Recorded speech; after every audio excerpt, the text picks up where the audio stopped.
வணக்கம் father. Morning ஃப்ரைஸ்லாம் father, எப்படி இருக்கீங்க? நன்றி. திருவிழாக்களின் காலத்தில் இருக்கும் ஃபாதர், கிறிஸ்மஸ் திருவிழா. இதை பண்டிகை வந்து மதங்களில் வந்து நிறைய பண்டிகை இருக்குது. பண்டிகைனாக்கா விழாக்கள். இது கடந்த பண்டிகை வந்து தீபாவளி பண்டிகை. தீபாவளி கோலாகலமாக கொண்டாடலாம், மாசு ஒரு பக்கம் இருந்தாலும் ஜனங்க வந்து ரொம்ப சந்தோஷம், எல்லாம் புத்தாடை எல்லாம் போட்டு எல்லாம் கொண்டாடினாங்க. இப்போ கிறிஸ்மஸ் வருது. ஆனால் மதங்களில் வந்து இந்த மாதிரி நிறைய பண்டிகைகள் விழாக்கள்லாம் ஊக்கப்படுத்துகிறாங்க.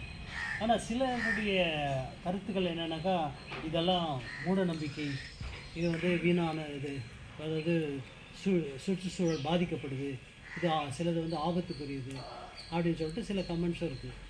அப்போது பண்டிகைகள் ஆக்சுவலி மதங்கள் ஊக்கப்படுத்துது. இந்த பண்டிகைகள் ஜனங்களுக்கு தேவையா? இதனால் நமக்கு என்ன பாசிட்டிவ் பாயிண்ட்ஸ், அதை பற்றி நீங்கள் கொஞ்சம் நல்லா சொன்னீங்கன்னா. ஒரு நல்ல கேள்வி. ஏன்னா விழாக்களை பற்றி தெரிஞ்சுக்கிறது நல்லது. பண்டிகைன்னு சொல்கிறீங்களா, ஃபெஸ்டிவல்ஸ் எல்லா சமயத்திலும் கிட்டத்தட்ட அட்லீஸ்ட் ஒரு குறைஞ்சது ஒரு 2 விழாவாவது இருக்கும்னு நினைக்கிறேன். எந்த சமயத்தில் எடுத்துக்கிட்டாலும் குறைஞ்சது ஒரு 2 விழாக்களாவது இருக்கும்னு நான் நினைக்கிறேன். ஆமாம். ஆனால் ஒரு சில சமயங்களில் பார்த்தீங்கன்னா எக்கச்சக்கமான விழாக்கள். ஈவன் கிறிஸ்டியானிட்டி எடுத்துட்டிங்கன்னா பார்த்தீங்கன்னா மெமரி அப்படின்னா நினைவு, ஒரு புனிதருடைய நினைவு இருக்கும், ஒரு புனிதருடைய விழா இருக்கும். அதே போல் அதுக்கு மேலே கடவுளுடைய விழாக்கள். உதாரணத்துக்கு வந்து மூவர் இறைவன், அப்புறம் வந்து இயேசு பரிசுத்தாவினுடைய பெரு விழாக்கள்லாம் இருக்கிறத நம்ம பார்க்குறோம். மாதானுடைய பெரு விழாக்கள் பார்க்குறோம், சூசேப்பருடைய விழா, இந்த மாதிரி பல விழாக்கள் இருக்கிறத நம்ம பார்க்குறோம். ஒரு சில சமயங்களில் குறைஞ்ச விழாக்கள், ஒரு சில சமயங்களில் நிறைய விழாக்கள் இருக்கிறத நம்ம பார்க்குறோம். இதை நம்ம ஒருபோதும் நம்ம நெகட்டிவாக நினைக்கக்கூடாது. அதாவது வந்து ஒரு தேவையற்றதாக நம்ம நினைக்கக்கூடாது. விழாக்கள் தான் நம்முடைய வாழ்வின் உண்மையான கொண்டாட்டங்கள். விழாக்கள் தான் வந்து மோட்சத்தினுடைய ஒரு அடையாளம். ஒரு மோட்சமாக நான் இருக்க போகிறேன், நான் மோட்சம் மாதிரி இருக்கிறேன், கடவுளோடு இருக்க போகிறேன், மகிழ்ச்சியாக இருக்க போகிறேன்னாக்கா அதானே விழா. இப்போ இந்த பூமியில் ஏதோ ஒரு நாள் விழா கொண்டாடுறோம், ஆனால் மோட்சத்தில் தினமும் விழா தானே. அதுதான் மோட்சம்னா ஹெவன், பேரடைஸ்ன்னு சொல்கிறோம் இல்லையா. விழாக்கள், அந்த விழாக்கள் ஒவ்வொரு நாளுமே விழாவாக இருக்குது. அதுதான் வந்து கடவுளோடு இருக்கிறது வந்து மகிழ்ச்சியினுடைய ஒரு விழாக்களுடைய ஒரு அற்புதம். அதை வந்து நம்முடைய வாழும் பொழுது நம்ம வந்து உழைக்கிறோம், கஷ்டப்படுறோம், வீடு கட்டுறோம், அல்லது வேலைகளை செய்கிறோம், எத்தனையோ வேலைகளை நம்ம செய்கிறோம், சோர்ந்து போயிருப்போம். அப்படி இருக்கும்போது நம்ம எல்லோருக்கும் ஒரு மகிழ்ச்சி வந்து விழாக்கள் தான். அந்த விழாக்களை நம்ம நெகட்டிவாக பார்க்கக்கூடாது, விழாக்களை கொண்டாடணும். ஆமாம், அது ரொம்ப ரொம்ப முக்கியம். விழான்றதே ஒரு ஸ்பிரிச்சுவாலிட்டி தான். பல ஆன்மீகங்கள் இருக்கின்றன, விழாவும் ஒரு விதமான ஆன்மீகம் தான். அது வந்து நம்ம நெகட்டிவாக இருக்கிற வாழ்க்கைக்கு இருக்கக்கூடாது. நல்ல செயல், நான் நல்லா உழைச்சம்பா, நான் நல்ல பலனை அடைஞ்சேன், விழா இது அறுவடை விழான்றேன்.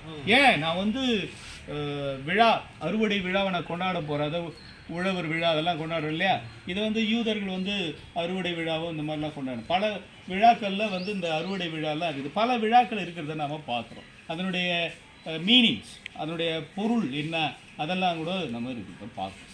அது மட்டும் இல்லாமல் நெகட்டிவை எடுக்கிறதுக்குன்னு ஒரு நல்ல ஒரு விஷயம் என்னென்னா, யூதருடைய விழா. அதாவது பழைய ஏற்பாட்டில் என்ன சொல்கிறாங்கன்னா 2 அற்புதமான விழா இருக்கிறத பார்க்குறோம். ஒன்று வந்து நம்ம வந்து இந்த ஒவ்வொரு வாரமும் வாரத்தின் கடைசி நாள், ஓய்வு நாள், வாரத்தின் ஓய்வு நாள் வந்து கடைசி நாளாக இருக்குது. அதை வந்து நம்ம யூதர்கள் வந்து ஓய்வு நாளாக கொண்டாடுறாங்க, இன்னைக்கு கூட கொண்டாடுறாங்க.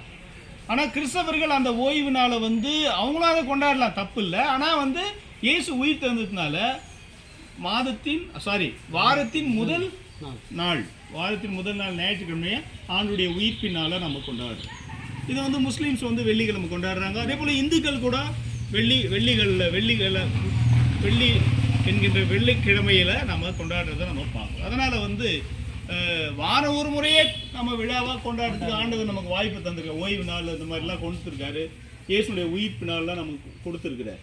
அப்போ வாரம் ஒரு முறை கொண்டாடுறதே விழா ஆண்டவர் நமக்கு சொல்லியிருக்கிறது. எப்பயோ ஒரு முறை விழாவை கொண்டாடுறது ஒரு பெரிய விஷயமே கிடையாது.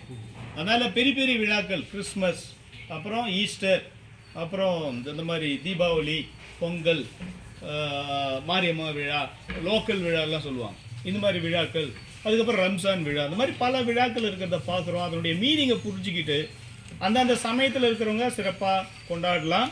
அதே போல் நீ ஒரு சமயத்தில் இருந்தாலும் மற்ற சமயத்தில் இருக்கிறவங்க விழாவை கொண்டாடும் பொழுது எங்களை விஷ் பண்ணலாம், வாழ்த்துக்களை சொல்கிறது நல்லது தான். ஏன்னா உன்னுடைய ஃப்ரெண்டு மகிழ்ச்சியாக இருக்கிறான் ஒரு விழாவில், அப்போ நீங்கள் விஷ் பண்ணுறது நல்லது. அதே போல் நீங்கள் மகிழ்ச்சியாக இருக்கும்போது உங்கள் ஃப்ரெண்டு வந்து உங்களை விஷ் பண்ணுறது வந்து நல்லது. எனவே விழாக்களை நம்ம நெகட்டிவாக பார்க்கணும். அடுத்த பாயிண்ட் என்னன்னாக்கா, விழா வந்து ஒரு மூட நம்பிக்கையை கொடுக்குதா அப்படின்னு கேட்குறேன். மூட நம்பிக்கை வேறு, சமயத்தில் இருக்கிற நம்பிக்கை வேறு. அதை ரொம்ப நம்ம மிஸ் பண்ணிக்கூடாது. நிறைய பேர் அப்படி தான் சொல்லிட்டு இருக்காங்க. அதாவது வந்து விழாக்களை வந்து விழாக்கள் சமயங்களே மூட நம்பிக்கையாக நினைக்கிறான்னா அது என்ன ஒரு தப்பான ஒரு செயல். அந்த மாதிரி நம்ம நினைக்கக்கூடாது. மூட நம்பிக்கைனாக்கா இஷ்டத்துக்கு போகிறான் பார் இல்லையா. ஒரு வந்து பேய் வருது, இந்த இடத்துல பேய் இருக்குது, இங்கே வந்து இது இருக்குது, அங்கே வந்து எலுமிச்சை பழம் போட்டிருக்கு, அந்த மாதிரிலாம் சொல்லுவாங்க. அது நமக்கு தேவையில்லை, அதெல்லாம் வந்து தேவையில்லை. மூட நம்பிக்கை. அது வந்து பூனை வந்து குறுக்க போகுது, பூனை குறுக்க போகுது, இந்த மாதிரிலாம் பல சின்ன சின்ன இந்த இதெல்லாம் இருக்கு. அதாவது மூட நம்பிக்கை. அது வேற. சமயம்ன்றது கடவுள் நம்மளை வந்து படைச்சிருக்கிறார், நம்மெல்லாம் மக்கள், நாம் கடவுளுக்கு அவர் தான் தலைவர், அவரை நம்ம வாழ்த்தணும், போற்றணும், கடவுளுக்கு நன்றி செலுத்தணும். அதுதான் அந்த விழாவாக இருக்கிறத நம்ம பார்க்குறோம். அதே போல் கடவுள் வந்து ரொம்ப பெரியவர். அவர் நம்ம கொண்டாடுறது வந்து எப்போவும் நீ தப்பாகவும் நினைக்கக்கூடாது. ஏன்னு சொன்னால், ஒரு வீடு பார்க்குறோம். நீங்கள் ஒரு வீடு காட்டு பார்க்கலாம், காமிக்கிறீங்களா? ஒரு வீடு பாட்டுறீங்க. இந்த வீடு பார்த்தா நம்ம என்ன சொல்கிறோம்? பா சூப்பராக கட்டியிருக்கிறாங்கப்பா, யாருப்பா அது கட்டந்து, யாருப்பா உங்கள் வீட்டில், யாருப்பா உங்கள் அப்பாவா உங்கள் தாத்தாவா, யார் கட்டந்துலாம் சொல்லுவாங்க. எதை பார்த்து? ஒரு நல்ல வீட்டை பார்த்து. ஆனால் நீங்கள் இந்த பூமியில் பாருங்கள், பூமியை பார்க்குறீங்க, சூரியனை பார்க்குறீங்க, நட்சத்திரத்தை பார்க்குறீங்க, மழை வருது, கடல் இருக்குது, எல்லாமே இருக்குது, காற்று அடிக்குது, தென்றல் வருது, இந்த மாதிரி பல இதெல்லாம் இருக்குது. இதெல்லாம் யார் அமைச்சது? இதெல்லாம் அமைச்சது யார்? உலகம் பிறந்தது எதற்காக? இதெல்லாம் யார் பண்ணது அப்படின்னு சொன்னால் அதுதான் வந்து சக்தி, கடவுள். கடவுள் அப்படின்ற நம்பிக்கை நமக்கு கிடைக்குது. நீங்கள் சொல்லலாம், இல்லை இது கடவுள் தான் பண்ணாரு, உனக்கு எப்படி தெரியும்? கேள்வி கேட்னேரு நீ காலம் போல, அது எனக்கு தேவையில்லை. நம்புறவன் நம்புறாங்க, அதை பற்றி நீ கவலைப்படாது. ஆனால் ஒரு சில கேள்வி கேட்டுனே இருப்ப. சரி, கேள்வி கேட்டுனேரு. கேள்வி கேட்டு வந்து நீ வந்து பர்மனெண்ட்டாக இந்த பூமியில் வாழ போகிறது கிடையாது. நமக்கு கடவுள் கொடுத்ததே கொஞ்ச நாட்கள் தான். அந்த கொஞ்ச நாட்களில் நமக்கு வந்து அனுபவத்தை ஆண்டவர் தராரு, அற்புதத்தை ஆண்டவர் நமக்கு தராரு. அதை நம்ம என்ன பண்ணணும்? நம்ம வந்து எக்ஸ்பிளைன் பண்ணணும். எக்ஸ்கிளைம்னா மகிழ்ச்சி அடையும். ஆண்டவரை பார்த்தோம், அவ்வளோ அழகான இயற்கை, அவ்வளோ அழகான ஒரு அமைப்பு. சூரியன் பாருங்க, டெய்லி அந்த வெளிச்சத்தை வந்து காலையில் கொடுக்குது, அந்த நாள் முழுவதும். இந்த மாதிரி எப்போ கடவுள் வந்து இதெல்லாம் தந்திருக்கார். எனவே இதெல்லாம் நம்ம கொண்டாடுறது. கடவுளை எப்போல்லாம் நீ நினைக்கிற அதுவே ஒரு விழா தான். எப்பெல்லாம் நீ கடவுளை நினைக்கிறோ அது எல்லாமே ஒரு விழா தான். ஏன்னா அவர் பெரியவர். இந்த உலகத்தில் நீங்கள் பார்க்குறீங்க, பூமியில் இந்த ஆள் என் ஃப்ரெண்டு, என் பெரிய ஆள்ப்பா, என் ஃப்ரெண்டு வந்து பெரிய ஆள், அவர் சிஎம், அவர் வந்து எம்எல்ஏ, அவர் எம்பி, நீ எவ்வளோ மகிழ்ச்சியாக இருக்கிற. அப்போ கடவுள் உன்னுடைய நண்பராக மாறும் பொழுது, நீ கடவுளுடைய சிந்தனையோடு நீ அவரோடு இருக்கும் பொழுது, அப்போ அவருடைய சக்தி உன்னுடைய மகிழ்ச்சியாக மாறு. கடவுளுடைய மகிழ்ச்சி. இரனேயுஸ்னு ஒன்ற புனிதர் ஒருத்தர் வாழ்ந்தார். அவர் என்ன சொல்கிறாருன்னா, God is happy when man is full. God is happy when man is full அப்படின்னு சொல்லிட்டு யார்? இரனேயுஸ் சொல்கிறார். அப்போ வந்து மனிதன் வந்து முழுமையாக இருக்கும் பொழுது கடவுள் மகிழ்ச்சி அடைகிறார். கடவுள் மகிழ்ச்சி. அப்போ கடவுள் மகிழ்ச்சி அடைகிறது தான் வந்து நாமளும் வந்து மகிழ்ச்சியாக இருக்கிறோம். அதுதான் விழாக்கள். அந்த விழாக்களை கொண்டாடுறது நல்லது.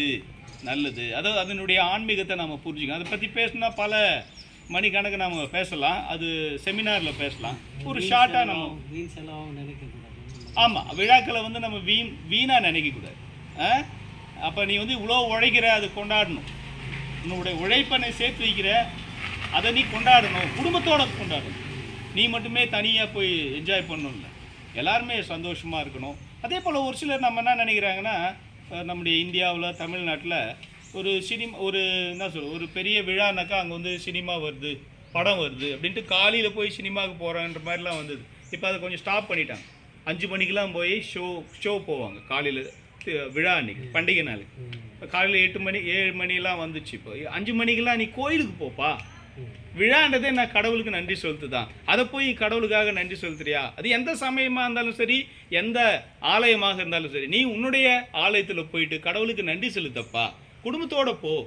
இல்லை இதெல்லாம் நம்ம சின்ன வயசில் செஞ்சுருக்கோம், அல்லது உங்கள் வீடுங்களில் 100 வருஷத்துக்கு முன்னாடி 200 வருஷத்துக்கு முன்னாடி கோயிலை சுற்றி வாழ்ந்த குடும்பமாக நம்ம இருக்கிறோமே தவிர. அப்போ எனக்கு ஞாபகம் இருக்குது, ஒரு மாரியம்மா கோயிலை சுற்றி பொங்கல் வச்சு இது பண்ணுவாங்க. ஈவன் எங்கள் கேத்தலிக் சர்ச் உதயந்திரத்தில் கூட ஒரு ஃபாதர் இருக்கும்போது கோயிலை சுற்றி பொங்கல்லாம் கொண்டாடினேன். இங்கே ஈவன் பிஹெச்எல்ல கூட நம்ம பொங்கல் விழாவில் நம்ம ஆமாம். அப்போ விழான்றது வந்து ஃபர்ஸ்ட் கடவுளுக்கு நன்றி செலுத்துகின்ற இடமா இருக்கணும். அதுக்கப்புறம் என்டர்டைன்மெண்ட், விளையாட்டு, சினிமா, கேளிக்கை இதெல்லாம் அதுக்கப்புறம் செகண்ட். நீ பண்ண வேணான்னு சொல்ல, சினிமா கூட போக வேணான்லாம் சொல்ல, என்ஜாய் பண்ணு. ஃபர்ஸ்ட் கடவுளுக்கு நன்றி செலுத்து. நமக்கெல்லாம் தலைவராக இருக்கிற கடவுள் நம்மை வழி நடத்துகிறார். எனவே அதை தான் விழாக்களை நம்ம கொண்டாடுறோம். ஆண்டவர் நம்மளை எல்லோரையும் ஆஸ்வதிக்கட்டும். தேங்க்யூ. நன்றி.